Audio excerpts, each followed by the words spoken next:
En 1982, un oficial de la patrulla de caminos de California detuvo a una joven por exceso de velocidad. La forzó a tener sexo con él y luego la mató. Después hizo uso de una década de experiencia policial para tratar de encubrir su crimen y convencer a los investigadores locales de su inocencia. ¿Pero se saldría con la suya? La evidencia se acumula, no tienen sospechosos evidentes.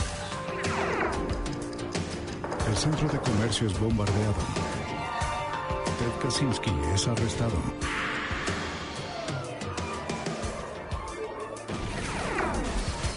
Fugitivo a un prófugo. Los archivos del FBI. La sociedad depende de la confianza en la autoridad. Es un sistema que funciona. Y porque funciona casi no reparamos en él. Si un oficial uniformado exige respeto, cumplimos voluntariamente. Pero si esa confianza es traicionada, y si un policía abusa de su autoridad, George Wolny era ese tipo de policía. El oficial popular y condecorado de la patrulla de caminos de California cometió la máxima violación, un asesinato.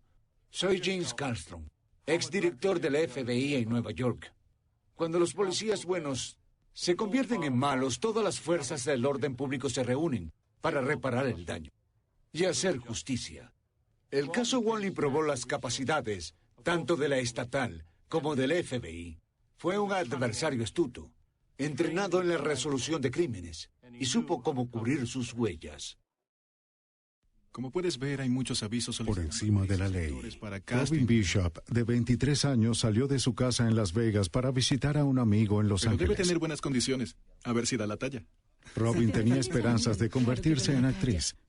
Su amigo la convenció de que si se tomaba en serio la actuación, tenía que mudarse a Los Ángeles. Robin regresa a Las Vegas para empacar y poder mudarse. Estaba emocionada por su futuro. En Barstow, California, se detiene para llamar a su madre y comprar un sándwich. Al regresar a su auto, cayó bajo la mirada de un depredador, el patrullero de caminos de California, George Wolny. Aunque era oficial muy respetado y miembro de la comunidad, Wolny tenía una historia secreta de detener mujeres por exceso de velocidad y luego pedir tener sexo a cambio de librarse de una multa.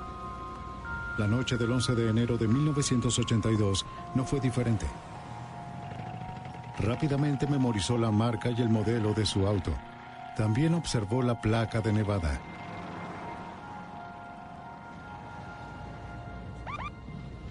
Luego, Wolny vio a un niño del vecindario que conocía y que podía usar como una coartada conveniente. Hola, Preston.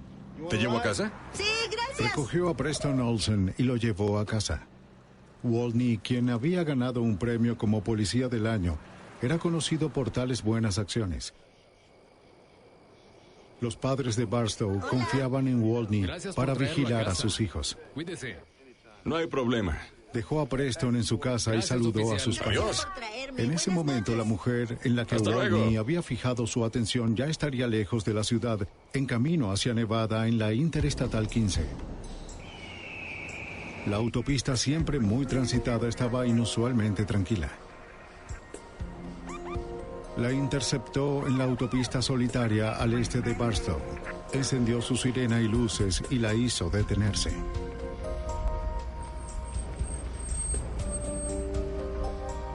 Robin Bishop tenía varias multas por exceso de velocidad.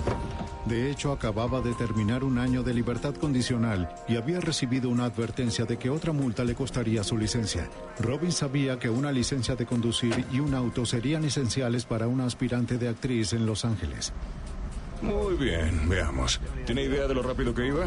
100 kilómetros por hora. Algo más de lo normal. Voy a pedirle que me dé su licencia.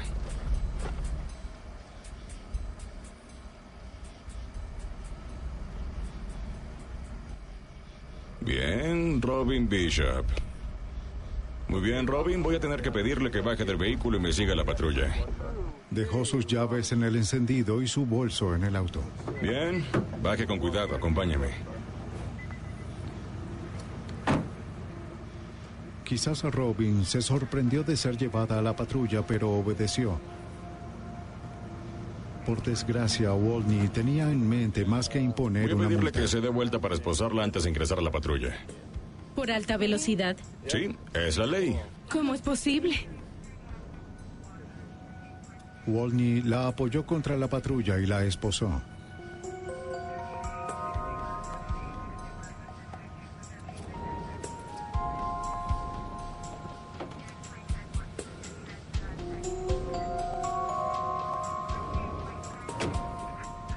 Mientras la dejaba en el asiento trasero, debió haberse sentido confundida y asustada. ¿Por qué las esposas? ¿A dónde pensaba llevarla? Wolney regresó a su auto para tomar su bolso. En ese momento, un auto con un conductor solitario pasó.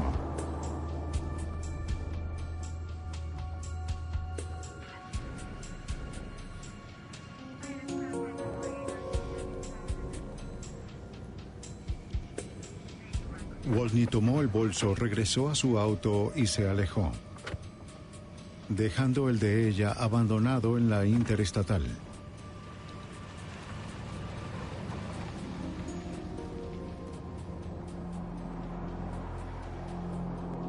Llevó a Robin a una salida que conducía a un camino poco utilizado, paralelo a la carretera.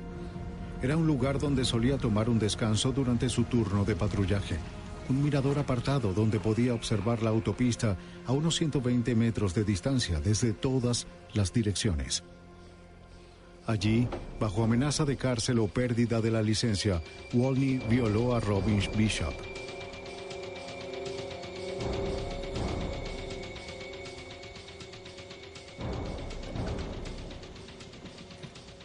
Cuando terminó con ella, solicitó por radio información sobre el auto de Robin, como si hubiera sido abandonado.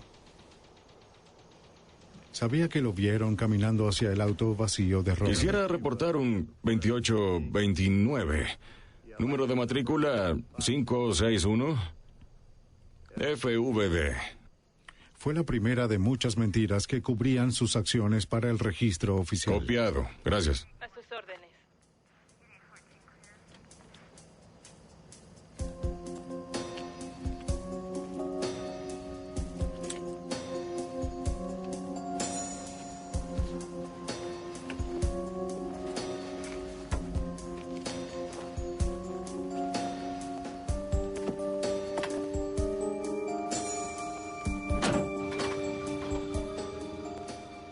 La llevó por la carretera de acceso paralelo hasta un punto en donde Robin podría caminar de vuelta a su auto. Le quitó las esposas y la dejó salir del auto. Las cosas iban bien para Wolney. Obtuvo lo que quería y solo iba a dejarla ir. Pero mientras se sentaba para ponerse sus botas, algo ocurrió. Quizás la rabia reemplazó al miedo ahora que había sido liberada. Tal vez lo amenazó con delatarlo. Su hermano era un abogado de Nevada. De igual forma era su palabra contra la de él. Pero entonces, mientras estaba de pie junto a su vehículo, de pronto lo iluminaron las luces del auto del ayudante del alguacil que pasaba.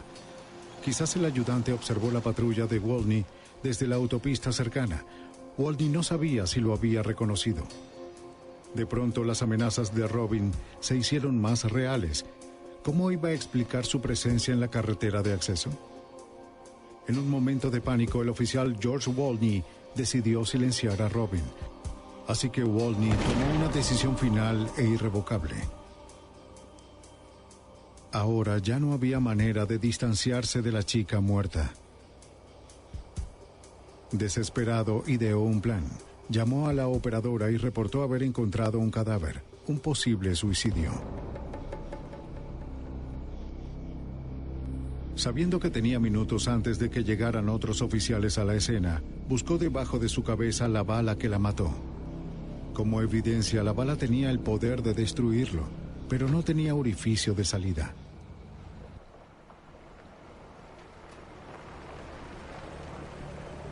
El detective de homicidios Milt Rose, del departamento del alguacil del condado de San Bernardino, fue enviado a investigar el cadáver que Wolney había encontrado.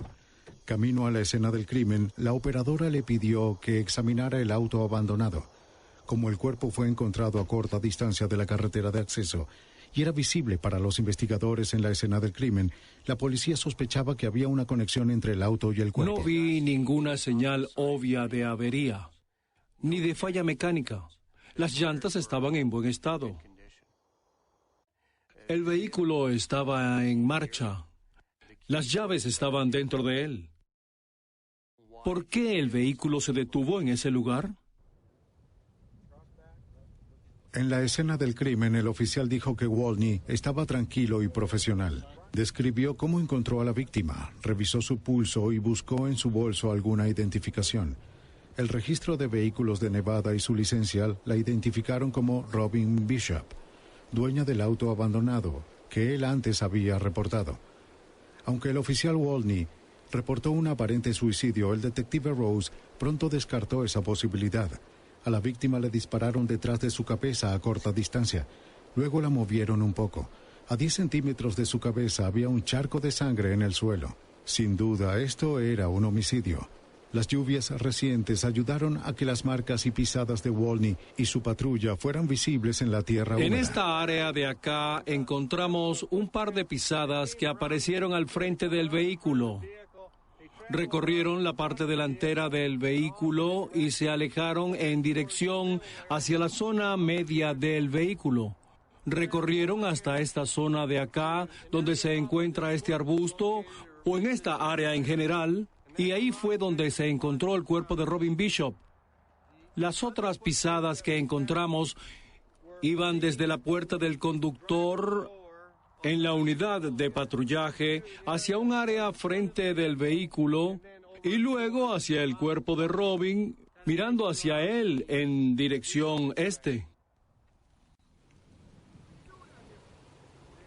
El primer oficial que llegó a la escena del crimen criticó a Wolny por la cantidad de pisadas que había dejado, una clara contaminación en la escena del crimen y un extraño descuido. Tenías que haber sido más cuidadoso. Tienes razón.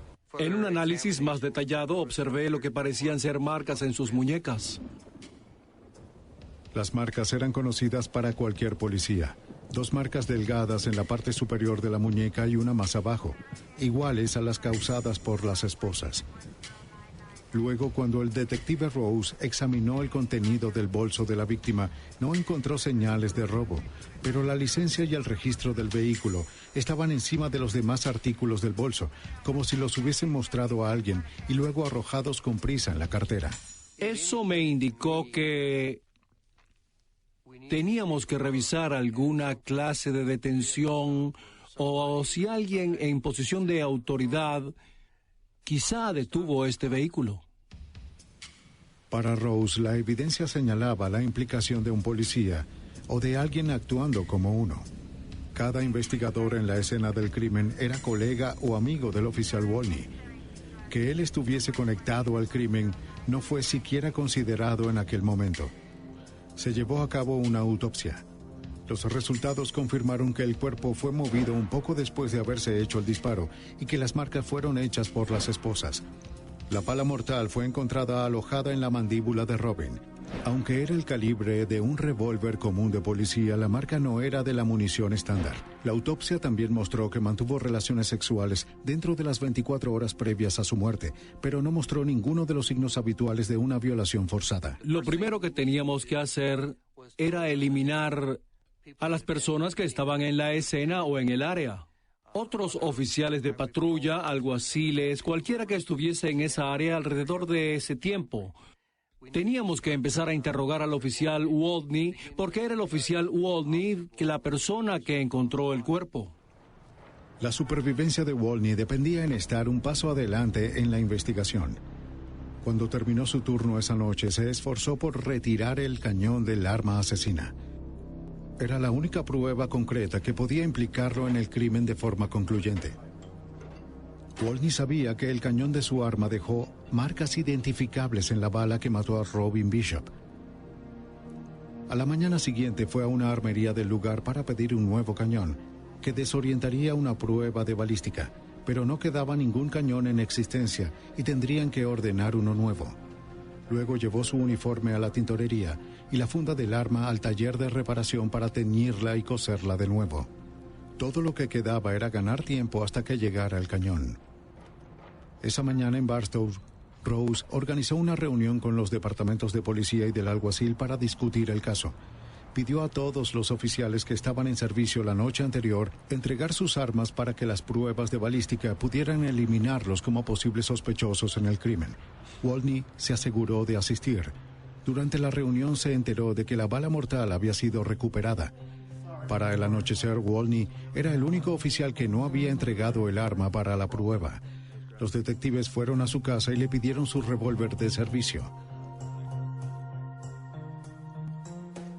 Momentos después, regresó con el arma incorrecta.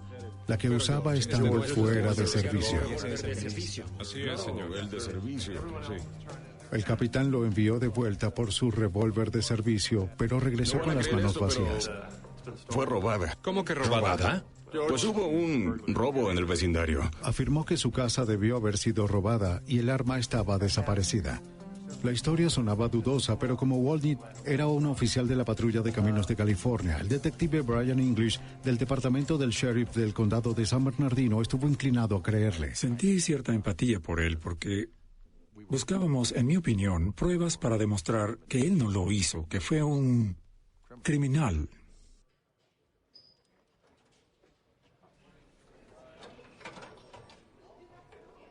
Wolny aceptó ir a la comisaría para un interrogatorio, pero primero los detectives revisaron su casillero en busca del arma perdida. No encontraron nada.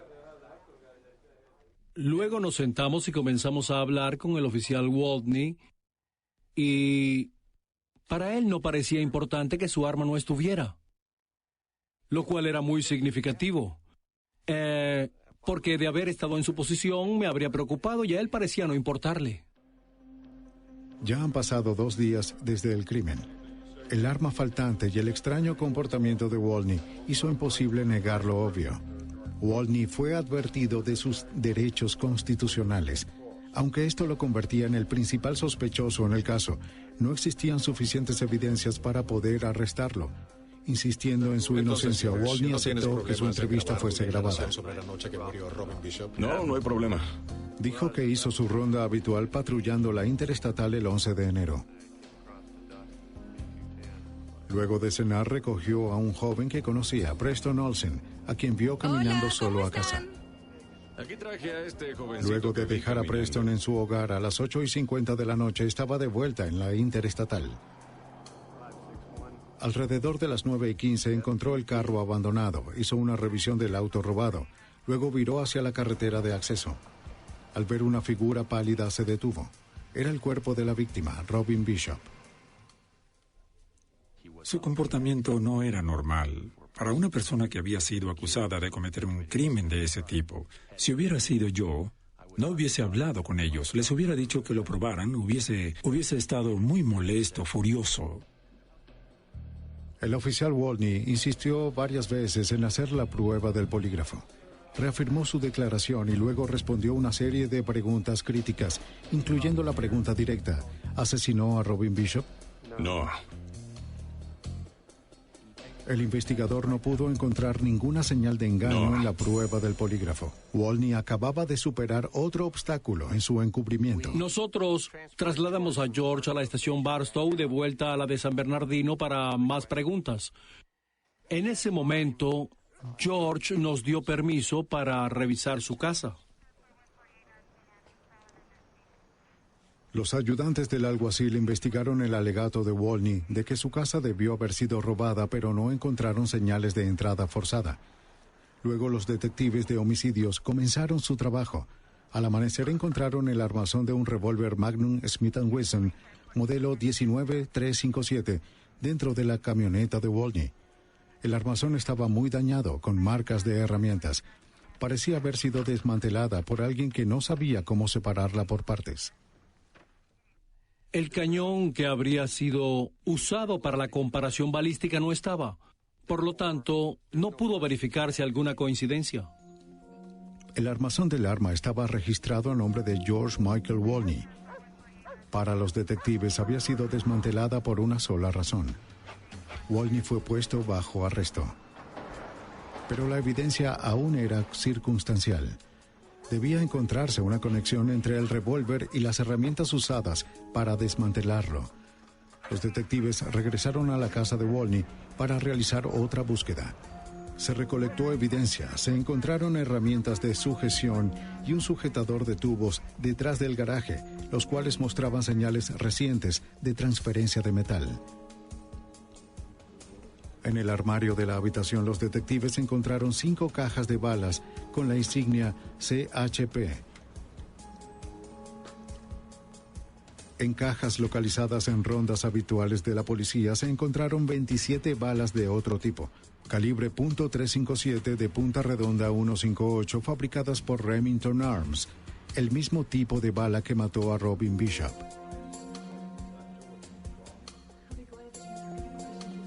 La esposa de Wolny estaba muy impresionada e incrédula. Al preguntarle, ella aseguró una y otra vez a los detectives que George no estaba actuando de forma extraña o de alguna otra manera.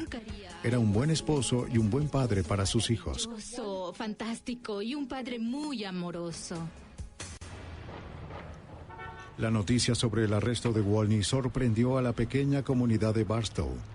Sus compañeros lo conocían y respetaban desde hacía décadas. A pesar de la considerable evidencia contra Wolny, no eran capaces de aceptar su posible culpabilidad. Resulta dramático y emotivo que algún oficial de la ley sea acusado de cometer un asesinato.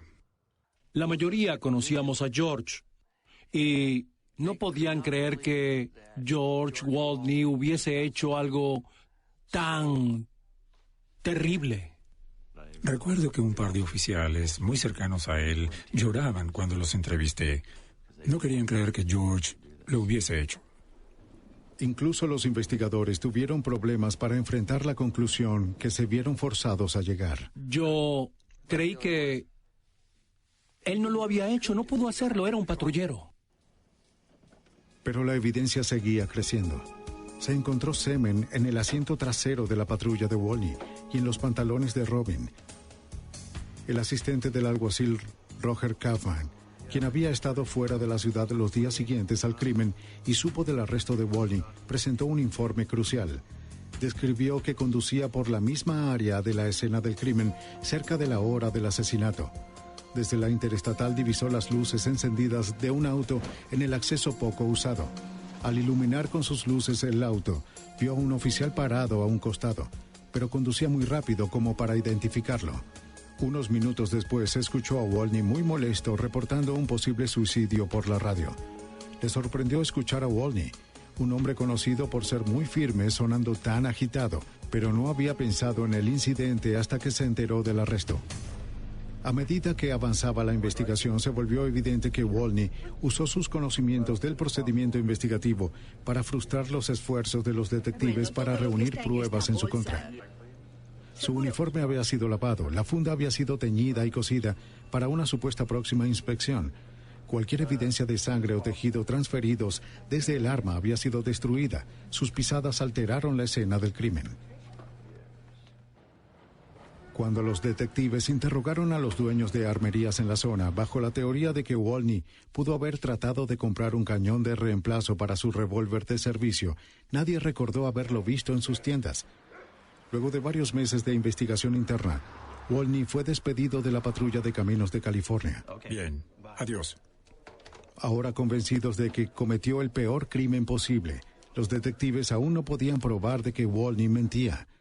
Su esposa y amigos aún lo apoyaban firmemente. 9 meses después comenzó el juicio con la abogada acusadora Betty Kennedy, confiada en que la considerable evidencia, aunque circunstancial en su mayoría, era lo suficientemente fuerte para resultar en una condena rápida. En su declaración de apertura, el abogado defensor George Porter le dijo al jurado que George Michael Wolny había sido víctima de una trampa hecha por alguien de su propio departamento. Alguien detuvo a la señorita Bishop, como demostraría, pero no fue George Wolny. La defensa produjo un testigo clave, el ferroviario Dennis Glover, quien testificó que pasó al lado del auto vacío de Robin Bishop en la carretera esa noche. Un auto de color claro estaba estacionado a 15 metros detrás de él. Glover le describió al jurado como un hombre que llevaba una linterna. Se acercaba al auto de Bishop.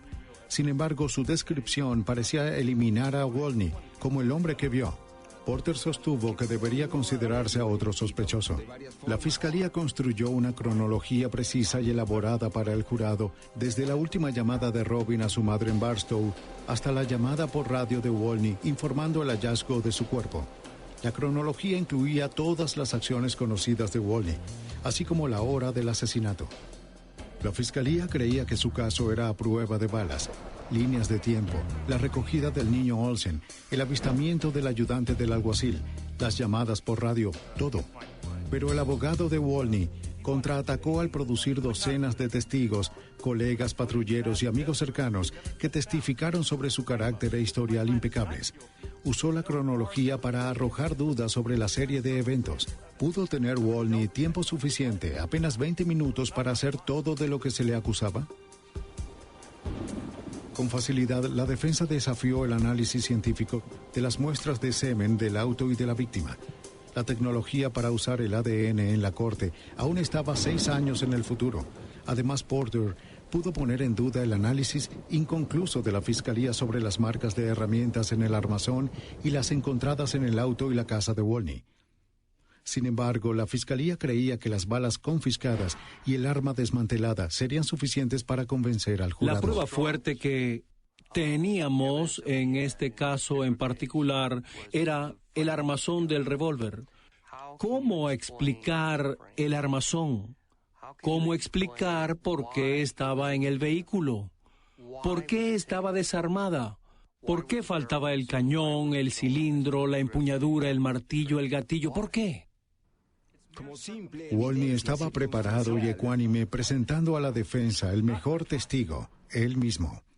Tenía una respuesta para cada pregunta que le hacían. Y cada respuesta que tenía era factible y la táctica de defensa que presentaron fue arrojar un poco de duda en cada uno de los elementos de evidencia que presentamos. Eso fue lo que hizo. Y George hizo un excelente trabajo al atar todos los cabos sueltos cuando testificó.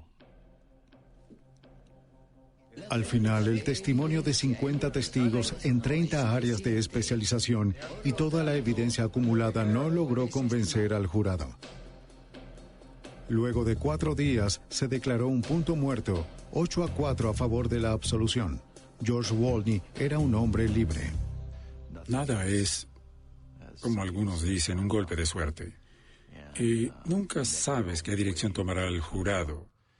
Nunca se sabe cuáles pruebas dejará entrar el juez y cuáles no. Así que, como no me había involucrado en las actividades diarias, me sorprendió que George no fuera declarado culpable. Hablamos con varios miembros del jurado y ellos pensaron que había una posibilidad de que George fuera el responsable, pero no podían creer que realmente lo hubiese hecho. Y si lo hizo, era un patrullero de caminos. Él trabajó duro, trabajó para la comunidad. Era respetado. En verdad, no pudimos hallarlo culpable. Aún creyendo que George Wolny era culpable, los fiscales estaban decididos a obtener una condena. En menos de un año después de la anulación del juicio, Wolny fue juzgado de nuevo en la Corte Superior, pero con poca evidencia nueva presentada, el juicio terminó en otro punto muerto, 7-5 a favor de la absolución. George Wolny de nuevo salió libre y aparentemente fuera del alcance de la ley. Sorprendido, y me quedé sentado durante varias horas pensando, repitiéndome, ¿qué podríamos haber hecho para cambiar el resultado? ¿Qué podríamos hacer cuando hubiese otro juicio?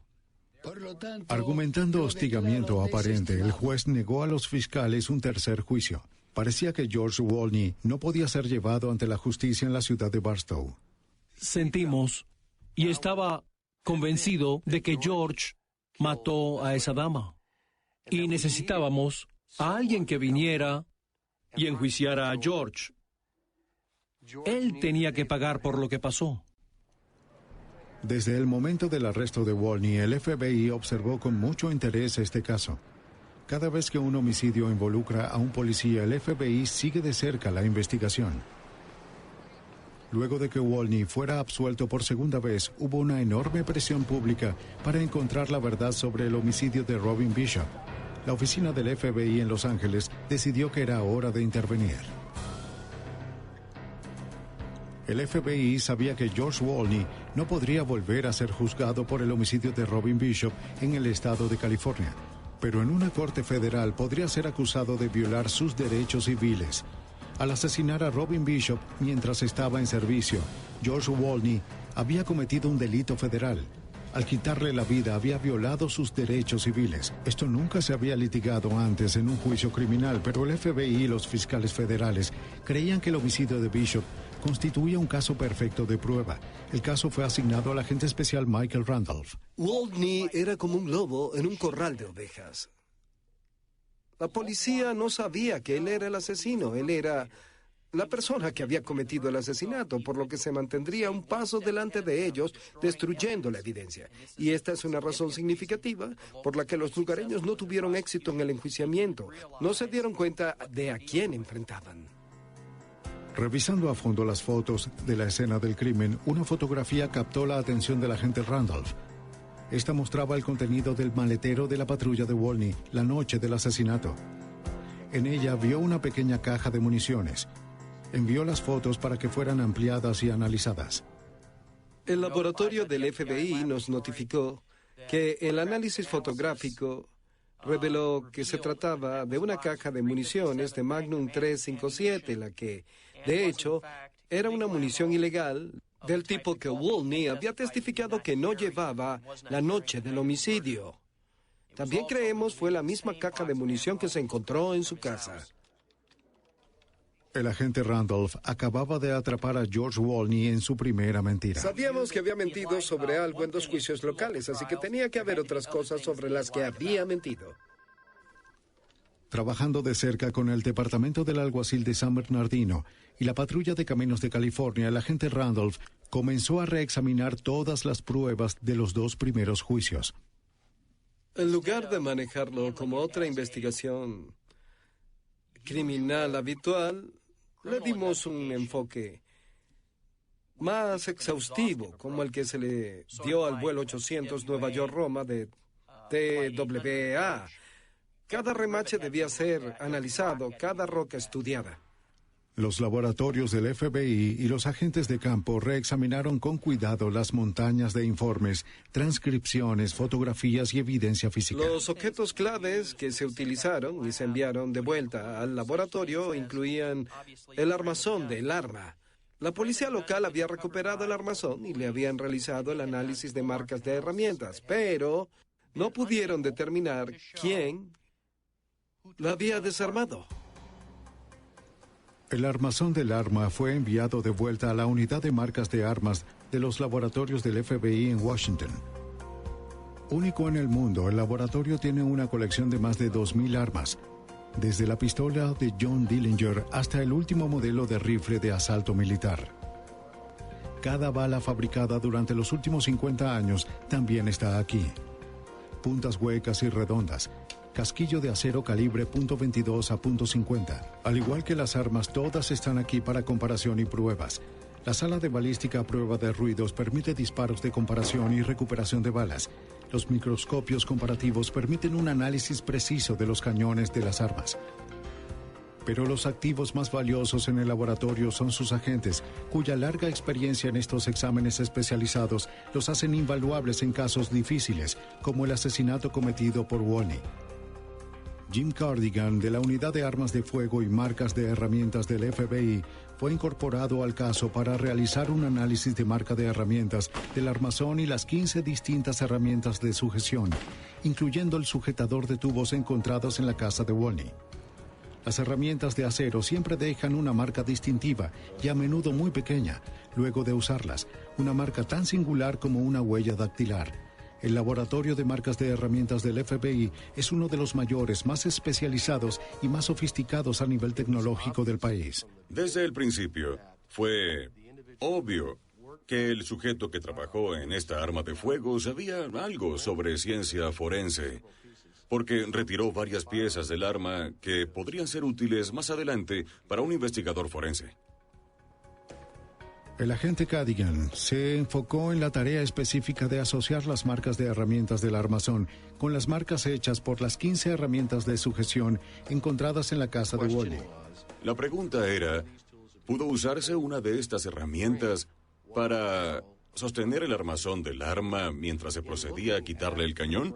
Al observar el armazón, noté que cerca de donde estaba el agujero del pasador que bloquea el cañón, muy cerca de ese agujero había una pequeña impresión de un 16avo de pulgada, casi como si se hubiera hecho con la punta de un pequeño destornillador justo debajo del agujero. Esta diminuta marca coincidía con una pequeña imperfección de una de las herramientas de Wolny.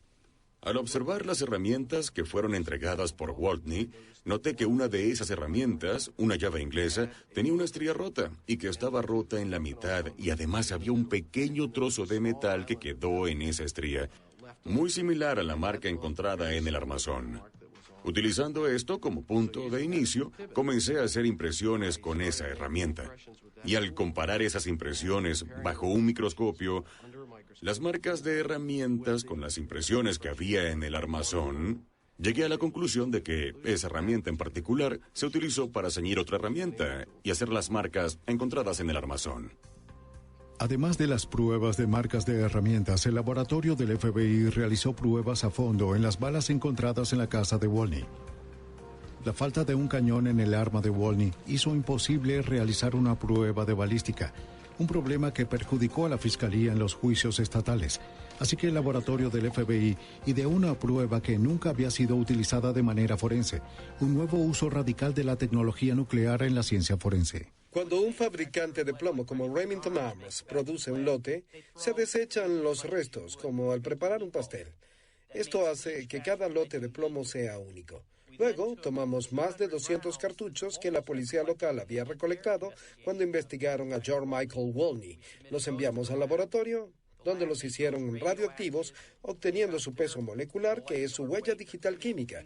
Y he aquí que encontramos alrededor de 27 cartuchos, con una coincidencia exacta con el plomo extraído de la cabeza de nuestra víctima. Las muestras en el reactor absorben neutrones y se vuelven radioactivas. Se mide esta radioactividad, lo que arroja una lectura precisa de los elementos químicos en el plomo de la bala, una huella digital atómica. Las pruebas de radioactividad fueron indiscutibles. Cada una de las 27 balas encontradas en el armario de Wolny, balas que él declaró bajo juramento que no eran suyas, provenían del mismo lote del plomo de la bala que mató a Robin Bishop. El laboratorio del FBI trabajó para establecer una coincidencia definitiva entre el armazón del arma de Wolny y su llave inglesa, y entre la bala mortal y las balas encontradas en su casa. Además, el agente Randolph construyó retratos psicológicos no solo de George Wolny, sino también de Robin Bishop. Era importante que el jurado federal la percibiera como una verdadera víctima. Robin Bishop fue violada por alguien a quien le enseñaron a respetar y confiar, un oficial de la ley. Esto hizo muy sencillo entender la falta de fuerza, de violencia, que se hizo evidente en la escena del crimen, aparte del trauma. Ella fue obediente porque respetaba la autoridad. Fue el tipo de ciudadana que se detuvo, abrió su cartera y entonces él se la llevó. Ella fue esposada porque pensó que debía recibir una multa, ¿saben? Eso la convirtió en una víctima. De la misma forma, el FBI examinó cada aspecto de los antecedentes de Wolny para comprender su comportamiento en relación a las mujeres. Al interrogar a una mujer que admitió tener una aventura con Wolny, se conoció que lo encontraba en su lugar habitual a lo largo de la carretera aislada para tener sexo. La misma salida a la carretera de acceso donde había llevado a Robin Bishop. Se contactó a todas las mujeres que recibieron citatorios de Wolny en los últimos 2 años y surgió un patrón. Dese la vuelta. Voy a esposarla para que entre. Cerca de una docena de mujeres afirmaron que Wolny les había citado para tener relaciones sexuales o les había tocado de forma provocativa. Esto nos indicó que no era un asalto sexual. aislado del señor Wolney. Era un tipo de patrón de comportamiento. Al ponerse su uniforme, se volvía un depredador hacia las mujeres. Esa fue nuestra conclusión. Los testimonios de los testigos de los juicios estatales de nuevo se examinaron con cuidado en busca de discrepancias que llevaran a brechas en el caso. En algunas instancias el FBI luchó con fuerza con el peso de la autoridad federal. Muchos testigos se mostraron reacios. Tenían miedo. Es una comunidad pequeña, todos se conocen y tuvimos que hacerles saber que una investigación federal no es un asunto local que desaparece como polvo en el viento, que estaríamos aquí hasta que el caso se resolviese. Esta persistencia llevó a uno de los avances más cruciales en el caso. Los detectives de la oficina del alguacil de San Bernardino habían entrevistado a los dueños de las armerías de Barstow en busca de indicios de que Wolney pudiera haber intentado comprar un cañón de repuesto para su revólver de servicio el día después del crimen. Ninguno afirmó haberlo visto. Buen día, señor. Somos agentes del FBI. Uno de los entrevistados fue el señor William Addington, dueño de la tienda de armas Powderhorn. Él había negado durante ambas investigaciones del juicio que George Wolney había estado en su tienda el día después del homicidio. Pero las facturas telefónicas impresas de la tienda mostraron que Addington mentía. Nosotros encontramos registros que muestran que el día después del homicidio, al final de la tarde, después de la reunión a la que Wolney asistió, el señor Addington llamó por teléfono a una armería en Sacramento intentando ordenar un cañón para el tipo de arma que el señor Wolney llevaba, y a la que ahora, coincidencialmente, le faltaba el cañón. Confrontado por el FBI con esta prueba, Addington admitió que Wolney había estado en su tienda tratando de comprar un cañón para su revólver el día después del homicidio de Robin Bishop. Addington les había mentido antes a los investigadores estatales en un esfuerzo para evitar involucrarse. Temiendo que mentirle al FBI fuera un delito, Addington confesó. Al revisar la cronología de los eventos, el FBI descubrió que Wolney había creado una coartada falsa para encubrir su visita a la armería y al taller de reparación donde la funda había sido teñida y limpiada, afirmando estar en servicio en esos momentos. La historia de Wolney se venía abajo. Pero la parte más importante de la cronología que revisó el FBI fue la recogida y entrega del niño del vecindario Preston Olsen. El problema con esa historia fue que nadie se sentó a hablar con Preston Olsen. Él testificó en los dos juicios y confirmó lo que Wolney estaba diciendo. Pero cuando el FBI revisó los hechos con Preston y su madre, minuto a minuto se dieron cuenta de que el oficial Wolney había salido de la casa del niño media hora antes de su testimonio original. ¿Pudiste ver qué hora era exactamente? Preston nunca tuvo un reloj ni calculó el tiempo. Y nadie había hecho un análisis con él de la cronología. Esta nueva información y el resultado de la revisión de la cronología fue uno de los avances más importantes del FBI en el caso. No podía ya cambiar su historia. Se quedó encerrado entre dos juicios locales con la cronología local. Por lo que la cronología era muy significativa. Había una media hora para la que no había explicación. Con la cronología actualizada, el oficial Wolney tuvo tiempo suficiente de 20 a 40 minutos para detener a Bishop, esposarla, obligarla a tener sexo con él y luego dispararle. Wolney sabe que ella tiene una matrícula de otro estado. Es una joven rubia y atractiva. Él se dirige a la carretera, espera un par de minutos y luego la sigue. Finalmente, se contactó al doctor Edward Blake de Asociados de la Ciencia Forense para examinar de nuevo las muestras de semen de los dos primeros juicios. Antes del uso del ADN en juicios criminales, el uso del semen como evidencia era problemático. Pero el FBI sintió que aún podría haber una forma de usar lo que tenían. Wolney se había hecho una vasectomía y la había revertido. ¿Había alguna forma de usar esta información para identificar y hacer coincidir su semen con la muestra encontrada en la escena del crimen? Los fiscales federales le preguntaron al Dr. Blake, un médico serólogo forense, si había nuevos avances científicos que pudieran ayudar en la investigación. Él me dijo, La ciencia avanza con el tiempo, ¿cierto, Dr. Blake? Tal vez haya algo que usted estuviese dispuesto a investigar al respecto. Y respondí: conozco a varias personas involucradas en trabajos sobre fertilidad y uno de los aspectos que interviene en este caso es la idea de que el señor Wolny se sometió a una vasectomía y la había revertido. El Dr. Blake supo por colegas de la Universidad de California que revertir una vasectomía a veces puede causar la producción de anticuerpos de antiesperma. El cuerpo reacciona ante los espermatozoides que se filtran en el torrente sanguíneo como si fueran gérmenes invasores. El fenómeno es muy inusual y probablemente podría usarse como un indicador en el líquido seminal. Envió las muestras de Wolny al laboratorio de la Universidad de California. Descubrimos que esos fluidos no solo contenían los anticuerpos de antiesperma, sino que los anticuerpos estaban presentes en niveles muy altos. Y eso aportó el impulso para poder explorar la evidencia. El Dr. Blake se enteró de una prueba nueva utilizada en los estudios de fertilidad. Se llamaba prueba de estudio de conteo inmunológico y pudo detectar la presencia de anticuerpos de antiesperma en las muestras de la escena del crimen.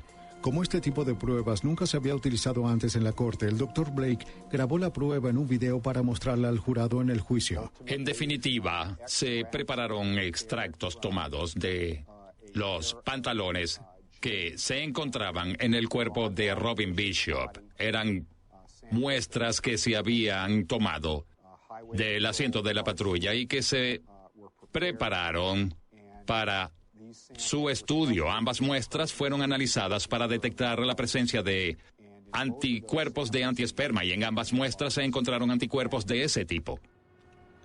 Durante los 6 meses de investigación del FBI, todas las pruebas que se reexaminaron y todos los testimonios de testigos nuevos dieron lugar a una certeza fundamental para los agentes especiales que trabajaban en el caso. Ya teníamos al sujeto indicado y lo atraparíamos.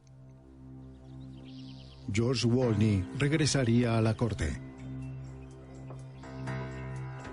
George Michael Wolny fue acusado por un gran jurado federal por violar los derechos civiles de Robin Bishop y fue arrestado. Fue el primer oficial de la ley de California en ser acusado bajo el Estatuto Federal de Derechos Civiles. De nuevo, él se declaró inocente. Pero por primera vez desde que comenzó la odisea, los padres de Robin Bishop tuvieron esperanzas de un resultado diferente. Esta vez, George Wolny se enfrentó a un tribunal federal y al FBI. Desde el comienzo quedó claro que el juicio federal no sería una repetición de los 2 primeros juicios. El juicio federal comenzó el 17 de enero de 1984 en la Corte del Distrito de los Estados Unidos en Los Ángeles. Carol Douglas fue la defensora pública de George Wolny y optó por que su cliente no testificara. Sabía que George Wolny estaba en serios problemas.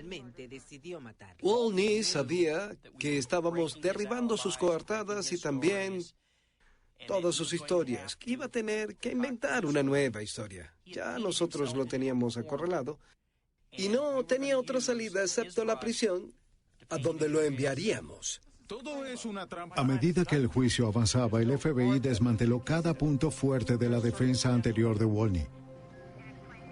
La fiscalía le informó al jurado que Wolny había marcado a Robin Bishop como a una presa la primera vez que la vio en el restaurante de comida rápida. Con el testimonio de las otras mujeres de las que había abusado, la imagen del oficial del año de Wolny se derrumbó. Después de dejar a Preston Olsen en su casa, detuvo a Bishop y le ordenó entrar en su patrulla. Ahora este nuevo testimonio le daba mucho tiempo. Siguiendo el patrón establecido, condujo a un lugar familiar y apartado y la forzó a un acuerdo sexual, corroborado por la mancha de semen en el asiento trasero de su patrulla. Mientras se sentaba para colocarse sus botas, las luces de la patrulla del oficial Kaufman iluminaron a Wolny, ubicándolo en la carretera de acceso con Robin Bishop, lejos de su auto. Al no tener idea de quién lo había visto o de lo que habían visto, entró en pánico y asesinó a Robin Bishop. Luego, casi sin aliento, informó a la operadora sobre un posible suicidio. Las fotos de la autopsia y de la escena del crimen mostraron que él no había movido la cabeza para verificar el pulso. El movimiento fue muy pronunciado. Era que buscaba desesperado la bala que la mató. Una de tantas acciones con las que trató de encubrir su crimen. Esa noche, Wolny retiró con fuerza el cañón del arma homicida, lo que dejó las marcas microscópicas como huellas dactilares que hicieron coincidir el armazón con las herramientas de Wolny. Pero quizás la mayor condena en el tribunal fue el estudio controversial sobre el conteo inmunológico. La cinta de video de las muestras encontradas en los pantalones de Robin y en el asiento del auto mostró pequeñas gotas uniéndose al esperma. Lo que podía verse en estas cintas de video, correspondientes a las muestras en cuestión, es que las que contenían el anticuerpo antiesperma estaban en la etapa final del análisis. Los espermatozoides vivos se observaban nadando a través del medio con las gotas unidas a ellos, lo que indicaba que los anticuerpos estaban presentes en ambas muestras. El juez solo le permitió al Dr. Blake indicar el porcentaje de resultados de sus pruebas. Él testificó que el tipo de sangre de Wolny lo colocaba en el 12% de la población. De ese porcentaje, solo el 5% de ellos daría positivo para la presencia de anticuerpos antiesperma. Menos del 1% de la población podría haber tenido relaciones sexuales con Robin Bishop esa noche. Por más que la defensa pudiera argumentar que el resto de la evidencia era circunstancial, la evidencia científica era abrumadora. El veredicto fue anunciado con rapidez. Cuando entró el jurado a la sala, ninguno lo miró, así que fue evidente que tenían un veredicto de culpable. En lo que me concierne, me complació mucho que George sufriera las consecuencias de sus acciones y que la muerte de Robin Bishop no se haya quedado sin investigar. Fue un caso, y será un caso, que nunca será olvidado. Se aprovechó de una persona vulnerable. El juez le dio a George Wolny la peor sentencia posible, un máximo de 90 años de prisión federal y un mínimo de 30 años antes de ser elegible para libertad condicional. 12 años después, George Wolny murió en prisión de un infarto. Hasta el final afirmó que era inocente y que había sido víctima de una trampa.